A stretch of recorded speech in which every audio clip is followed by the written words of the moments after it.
अभिनेते शरद पोंक्षे नुकतंच ही अनोखी गाठ या चित्रपटातून आपल्या भेटीला आले. या चित्रपटात त्यांनी अभिनेत्री गौरी इंगवलेच्या बाबांची भूमिका साकारली. तर शरद यांची लेक सिद्धी ही मात्र कलाविश्वापासून दूर आहे. काही दिवसांपूर्वीच त्यांनी ती पायलट झाल्याची आनंदाची बातमी चाहत्यांना दिली.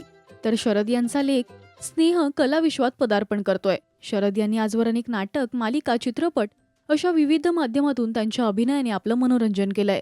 तर आता ते लवकरच निर्मिती क्षेत्रात पदार्पण करतायत. या चित्रपटाचं नाव अजून तरी रिव्हील करण्यात आलेलं नाहीये, पण शरद यांचा लेक स्नेह या चित्रपटाचं दिग्दर्शन करणार आहे. तर याचं लेखन स्वतः शरद यांनी केलंय. या चित्रपटाच्या माध्यमातून ही बापलेकाची जोडी आपल्या भेटीला येणार आहे. या कामाची सुरुवात करताना त्या दोघांनी सुद्धा सिद्धिविनायकाचं दर्शन घेतलंय. व्हीएस प्रोडक्शन व मोरिया प्रोडक्शन यांच्या सहयोगाने प्रदर्शित होणाऱ्या या चित्रपटाची तयारी आता सुरू झाली आहे. याबद्दल शरद म्हणतात, एका नवीन भूमिकेतून तुमच्या भेटीला येतोय. विशेष म्हणजे मुलाच्या सोबतीने ही वेगळी भूमिका साकारतोय.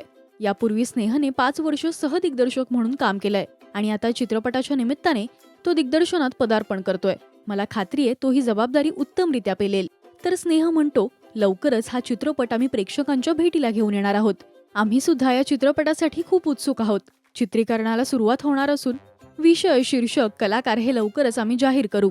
पदार्पणातच वडिलांसोबत काम करण्याची संधी मिळाली याचा विशेष आनंद आहे. तुम्ही या बापलेकाच्या जोडीचं एकत्र काम पाहण्यासाठी उत्सुक आहात का?